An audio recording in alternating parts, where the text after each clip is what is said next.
ઈસનપુર પોલીસે ₹83,000નું 8.320 ગ્રામ ડ્રગ્સ પકડ્યું. પૂર્વ વિસ્તારમાં યુવાધનને બરબાદીને માર્ગે દોરવા માટે નશીલા પદાર્થનું ધૂમ વેચાણ.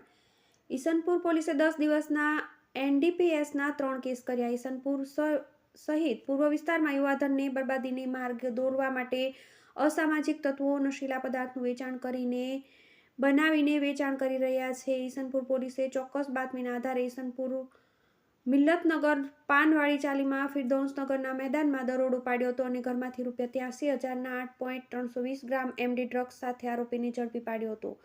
ચાની કીટલી ધરાવતો શખ્સ ઘરેથી ઈસનપુર પોલીસે ઘરમાં દરોડો પાડી ગાદલા નીચેથી રોકડા 58,000 સહિત ₹1.52 લાખનો મુદ્દામાલ કબજે કર્યો. ઈસનપુર વિસ્તારમાં રહેતા અને પાનવાડી ચાલીમાં ફિરદૌસનગરના મેદાનમાં ચાની કીટલી ધરાવતા શખ્સ નશીલા પદાર્થનું વેચાણ કરતા હોવાની માહિતી મળી હતી, જેને લઈને પોલીસે પંચો સાથે રાખીને આરોપીના ઘરમાં દરોડો પાડ્યો હતો અને ઘરમાંથી ગાદલાની નીચેથી બેગમાં સંતાડેલો એમડી ડ્રગ્સનો જથ્થો કબજે કર્યો હતો.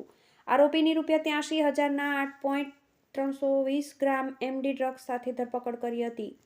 આરોપીને પૂછપરછમાં તે જુહાપુરાના એક શખ્સ પાસેથી ડ્રગ્સનો જથ્થો લાવ્યો હતો અને છૂટક વેચાણ કરતો હતો, જેથી પોલીસે આરોપી પાસેથી રોકડા ₹58,380 સહિત કુલ ₹1.52 લાખનો મુદ્દામાલ કબજે કર્યો હતો અને આરોપી છેલ્લા ઘણા સમયથી ચાની કીટલીની આડમાં ડ્રગ્સનો ધંધો કરતો હોવાની શંકા સેવાઈ રહી છે.